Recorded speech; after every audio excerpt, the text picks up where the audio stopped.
You're listening to Olivia's Book Club, an Arizona's Family Originals podcast.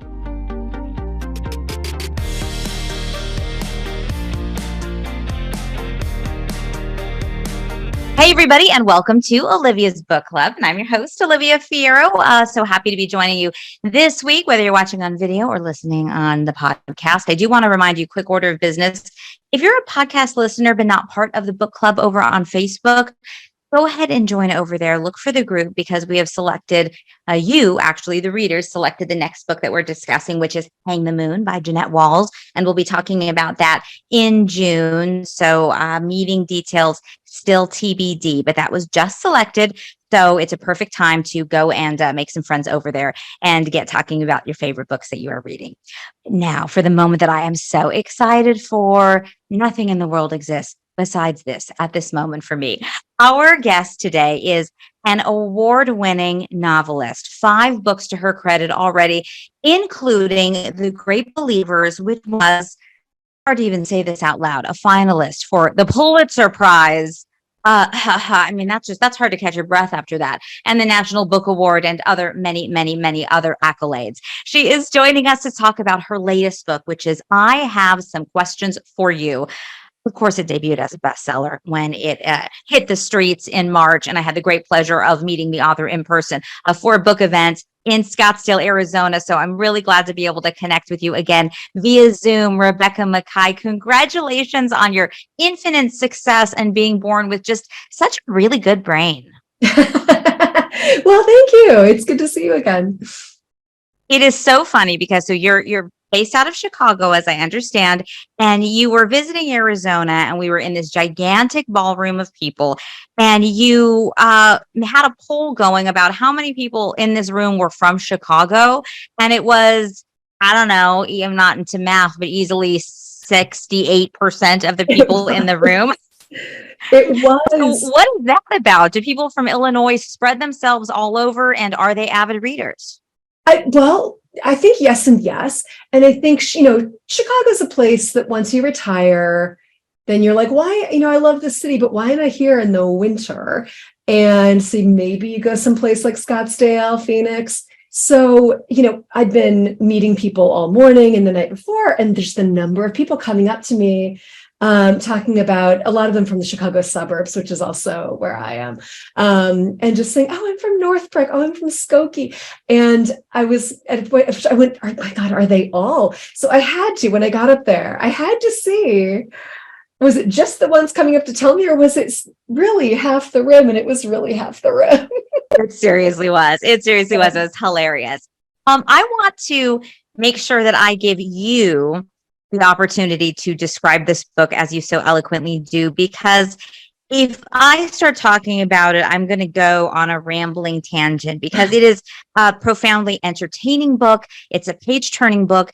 It's a book that reflects sort of the way that our world has changed post Me Too movement. It's about murder. It's about class. It's about academia. It's about racism. It's about being self-reflective or thinking that you are and realizing you are not. It's about memory. It's about trusting ourselves, trusting our own memories. It's the way we change. And it's in many ways just about being a woman in the world and whether our vantage point and our value is really our own to control. So Rebecca, please tell our listeners who have not yet read, I have some questions for you about this novel. You just did a great job on kind of the themes, which is what I have a hard time talking about because all of that had to be a bit more subconscious for me. So you did that, and I can say what the plot of the book.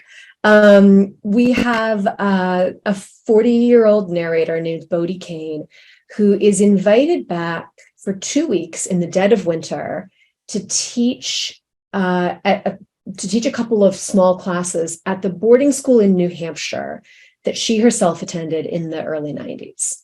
And while she's back, her mind is, of course, on her own past, on the 90s, but very specifically on the death her senior year of a classmate, a young woman named Thalia Keith. Thalia was found in the campus swimming pool, drowned, but with significant injuries to her body. And a young Black man who worked at the school as an athletic trainer was pretty quickly put in prison for the crime with what seemed like a mountain of evidence against him, including a confession originally. But there are a lot of people online who believe the wrong person is in prison. And one of Bodie's students is among them and wants to do a project related to this case and looking back on it. And Bodie, is sort of allergic to the idea, but also very compelled, really does want to know more about what happened, and lets her student look into this. And before long, Bodie herself at least realizes that there were other people who very much should have been looked at for this crime who weren't. And the book goes from there. I found it to be extremely interesting hearing you talk about where the story came from as you were first approaching it. And you hear, I love books, obviously, as you know, and I love hearing from authors about how, the origination and how much changes from, where this little seedling comes from to what we get to enjoy and cuddle up with and make our own in the privacy of our own homes and then discuss with friends.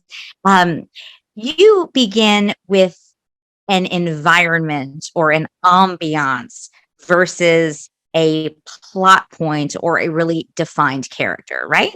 It's, it's two of those. It's plot and setting for me, okay, but not character.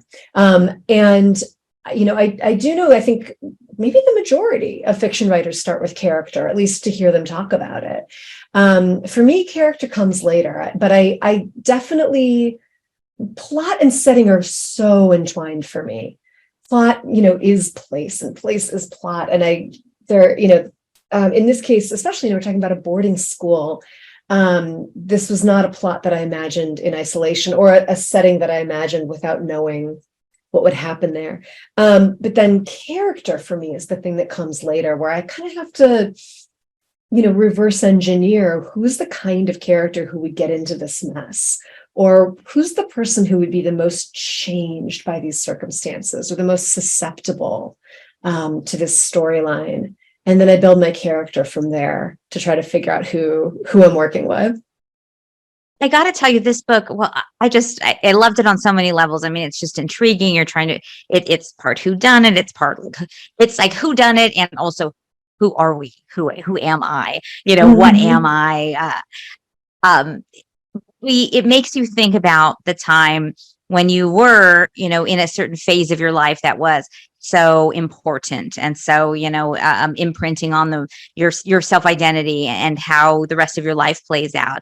And it is funny to remember back the way you think you were, but you realize with that distance, you really have so little idea of the way things actually were at the time, whether it's just because of, youth or, cluelessness or, being overwhelmed by school or being partying and impaired. I mean, who knows, a zillion and one things that change where you were and what your recollections really were, many, many years ago. And we like to think that we were insightful and aware and sensitive of issues that we talk about regularly now, but likely we weren't. And so it's a really interesting moment of many, many moments that happen, I think, for the reader through the course of the book to kind of identify with Bodie and think, would I have an idea of how accurately I could replicate in my mind the way that things were and the way that I moved within a circle of people? And what would they have to say about it? And would their story be completely different than mine? Yeah, it's that, I think that part of what happens when we look back is we realize, how much we didn't know to begin with. Part of it when we look back is we realize that we might have the same memory, but our perceptions have changed, right? Like that seemed okay at the time. And now when I look back, that seems very much not okay. This thing that happened, or even that I participated in, like, what were we doing? And there's another thing in this book that has happened to me in my life too, of looking back and going, no, you know what? I was right the first time. Teenagers can be really perceptive. And so there were a few things in high school that we all kind of knew, and we'd like, well, we know this is going on. And then later I went, oh, that couldn't have been true. but it was, right? Mhm. And so, and then you don't know, like, who do I trust? Do I trust the adult? Do I trust the teenager? Does truth lie somewhere in between? And we can't go back. We can't see. It was important for me in this book that we didn't jump in time. We're always in the present, first in 2018, then in 2022, looking back on the 90s. And Bodie, my character, is trying to remember. She's reconstructing. But it's never like at the top of the page, 1995, and then we're there, which can be fun. And I've done that in other books. But it was important to me that this be about the limits of memory and the fallibility of memory. So we had to be stuck, like real life. In real life, we're stuck in the present. Well, and you take us along a very relatable, or it feels very of the moment journey, in that approaching it by way of podcast to piece together what could be considered, an unsolved crime, a crime that's solved but maybe wrongly solved.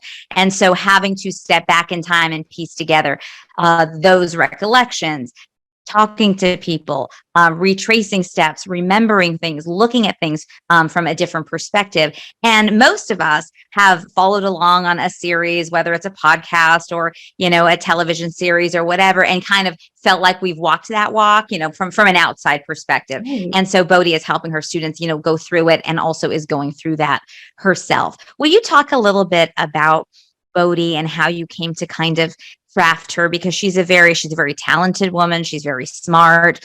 She's very complex, and she has a lot of rage and a lot of emotion and a lot of, just at her limit with much of what's kind of going on in society. And there's ways that you play that out, the way that she kind of vents a bit to give us some context of the world, and also the way that her partner tries to protect her from some information that's happening generally on kind of on the daily, just because he knows it's not for her.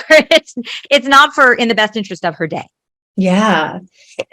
So, I needed a character who did have the skill set to do something here. Like, she'd been very observant as a kid, and as an adult, she does film history, and she looks at the mistreatment of women in the Hollywood studio system in the early 20th century. So she thinks about things in terms of, systems of power and what's the real story.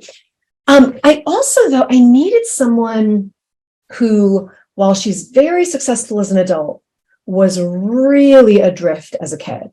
So that when she steps back onto this campus, that was sort of the place where her adult self formed eventually, she's put back in between those two people. And then her adult world starts crumbling away in a bunch of different ways. Her stuff is going wrong with her ex-husband, her love life, she has a boyfriend, that falls away. Her job kind of crumbles away. There's something going on in the news that's really upsetting her. She's really thrown off, and she's very far from home. Her ex-husband and kids are in LA. She's in New Hampshire. And she really, it's not emotionally healthy for her to get dragged back into being that teenager, but it is the thing that lets her get back into the belly of this case and to go, wait, I do need to figure out what happened here. I needed to give her that kind of dark night of the soul. And in order to do that, I needed to, to kind of poke her and to know what would make her come loose from the things that made her stable as an adult. In early drafts, she was much too put together. She was too collected. She was too kind of unflappable. And it didn't work. I needed the version of her that would very literally at one point go down into this ravine and just like, I don't know what's happening. So that was like a third, fourth something draft where I was like, okay, I've got to kind of destroy her to get her to the place where I need her to be. Well, and that's what's so great about her. I mean, because she's in the thick of so much, she's a mirror sort of to what's going on in the world. And, this sort of, I think of that sort of simmering, boiling, like we're keeping it all together here, but that simmering, boiling rage that's just here. And then these extra things are happening. And it's just, there is just a lot that is coming at her. And, that makes it very difficult to remain poised and composed at all times and make always the best decisions and, keep your lip zipped when, you might say the wrong thing or do the wrong thing or tweet the wrong thing. And so she just feels like a very real, viable, living, breathing, you would know her and certainly empathize with her when she maybe makes a misstep, type of woman. I'm glad. Yeah, it's, we get, everyone gets really touchy with the word likability, especially because it's so much more often a concern for female characters and female authors. Like, your characters aren't likable enough. Like, but the from who? That's very subjective. Right. I think that there are some people who maybe they're just never going to be happy unless they're reading about, Miss Sunshine. But I think there are a lot of other readers who, when they say, I don't like this character, or I really liked this character, I think what they're actually saying is that they understood or didn't understand the character's motivations. So the issue so often with a character you just can't latch on to, that you don't care about, it isn't that they're not perfect. It's that you're not brought along for the ride with them. You don't fully understand what they're thinking.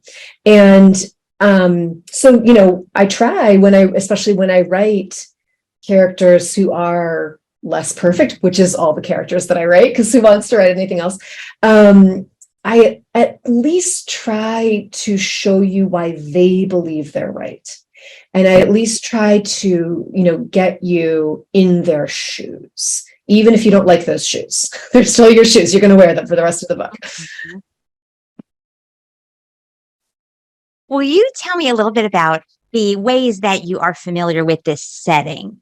Yeah, because it is.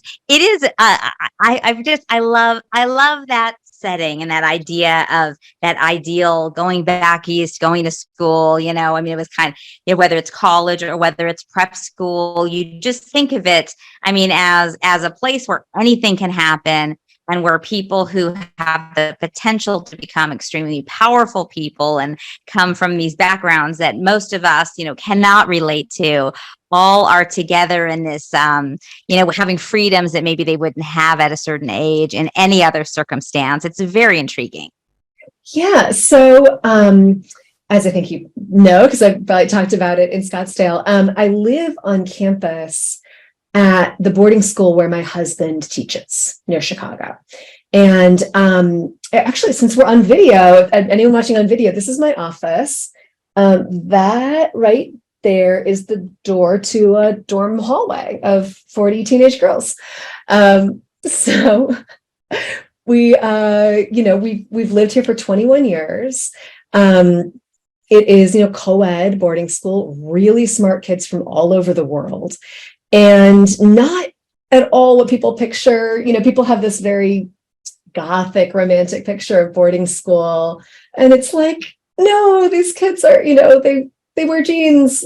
They are, from everywhere. It's a huge socioeconomic diversity. It's a really cool place. But I know this world really, really well. And then just to complicate things, so I was a day student at a boarding school as a teenager. I lived nearby, was a day student at a boarding school. I left Chicago, went out east, went to grad school, met my husband in grad school. We lived in Baltimore for a little while, and then I dragged him back to Chicago. And the place he got the job, because he was a high school English teacher, was my old school. So this is the school I attended as a day student, but then we've lived here as adults for basically, most of my adult life. So it's interesting that, so the world of the boarding school, I know really well.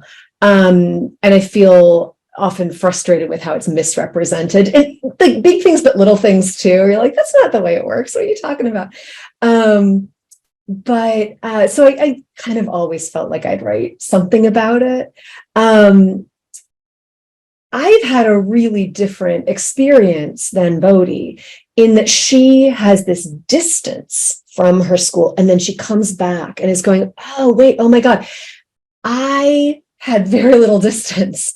I was gone for a few years, and it's been this kind of Sweet home.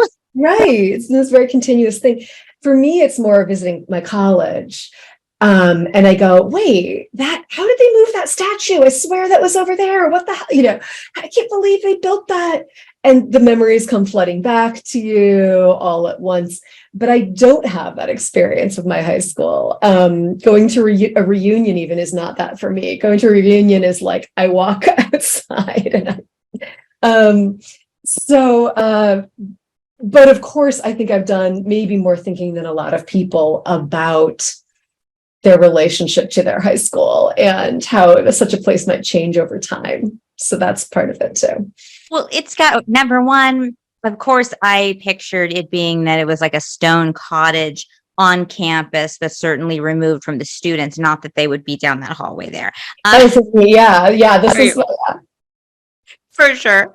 But also as a writer, it has got to be fantastic to constantly be able to observe young people of that age where there's so much going on and so much emotion, maybe like, right, raw on the surface, and so much change and so much drama, you would at least think. And many of us don't get to see that up close. Well, I do have I have a teenager and a 12-year-old. So that's like very, it's interesting because I don't work here. I don't teach here. I filled in someone's maternity leave once, like 15 years ago, 17 years ago, something. But that's it. So for a while, most of our time here, these students were, I'd kind of see them like in the musical, or they were our babysitters when our kids were little. And that was amazing for our kids to have these kids from all over the world as their babysitters. Now my oldest daughter's a freshman, so I have her and her friends coming through here, and so that's different. But it's interesting, like, weirdly, my interactions with kids this age are less here because I don't work here, and more to do with, I get brought in as a visiting writer, places that are not here, boarding schools or colleges too, where I go and, for 3 or 4 days, I'm staying on campus at a girls' boarding school in Connecticut or a co-ed boarding school in Massachusetts. And you kind of pick up real fast on the culture and you work with those kids. And so that's been more my exposure, bizarrely, rather than 21 years of living here. But the raw teenage emotion I get plenty of, because that door is my family. You when I saw you in Arizona, I was in awe of your book tour prowess, I guess. Like, you were on the road for real. I mean, going flight to flight to flight to flight to flight to flight. Carry-on bag. What has changed for you in that experience over the years? I mean, now that your work has been so highly acclaimed and your name has been so elevated and people, have such high expectations of your work. What are these interactions like? And is it something that you enjoy doing, or is it something that you kind of wrestle with and go, well, I got a lot of prizes and people are probably going to buy this book anyway, so maybe I'll just stay home. Right. No, so first, I do love it. I really do. I love travel. I'm an extrovert. I was a theater kid, happy on stage. All that stuff is great, right? It does sell books. It does, I certainly, if there's a reason that an author can't travel, their book could still sell just fine, but it does make a difference when you're able to. So I take those opportunities. The biggest differences from early on, my first book came out in 2011, so it's been a minute. The biggest difference is that I finally do not need to worry as much about personally filling every seat at every event that I have. because up until somewhere in the run of The Great Believers, my previous book, it was like, okay, I'm reading in Seattle in 2 weeks. I have to Facebook message literally everyone I've ever met who lives in Seattle and beg them to come, because it will be so awkward if the seats aren't full.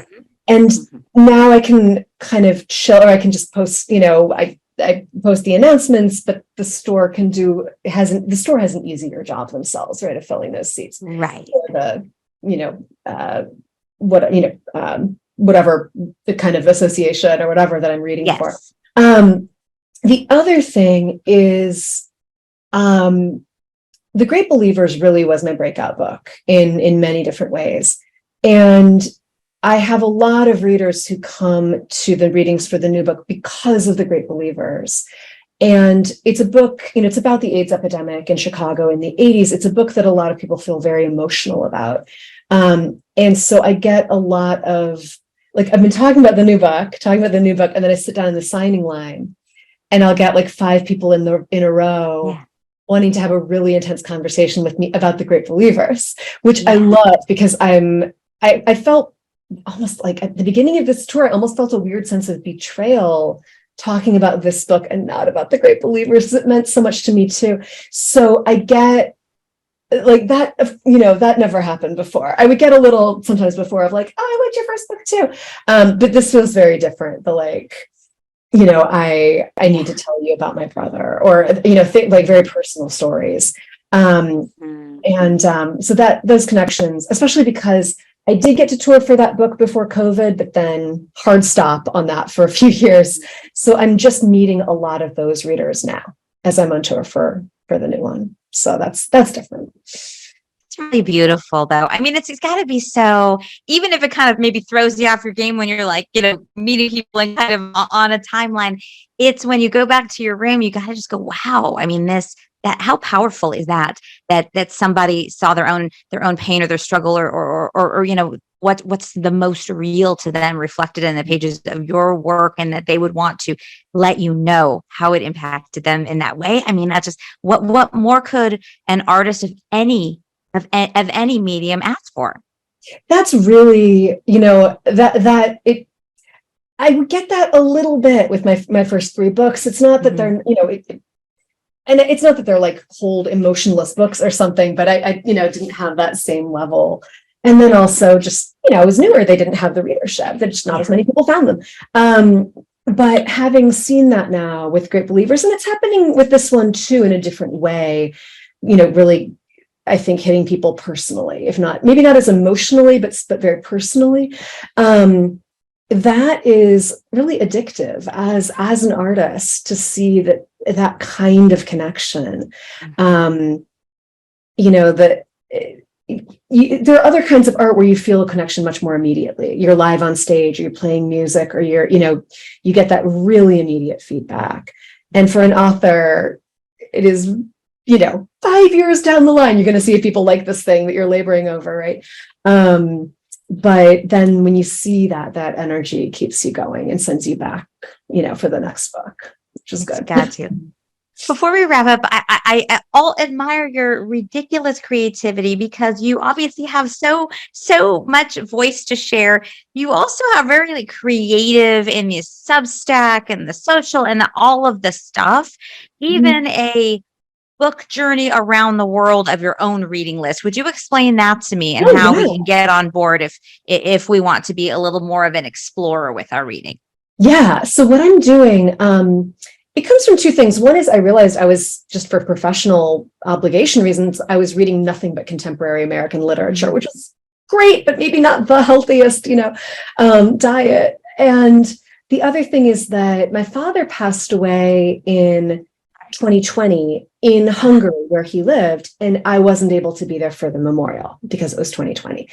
He was, among other things, a literary translator. He was really a linguist, but he did this literary translation as well.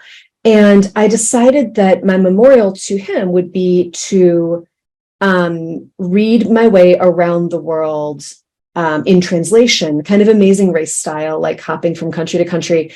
And he lived to be 84. So I'm doing Around the World in 84 books. And I started in Hungary, and I'm going to end there because that was, he started and ended in Hungary too.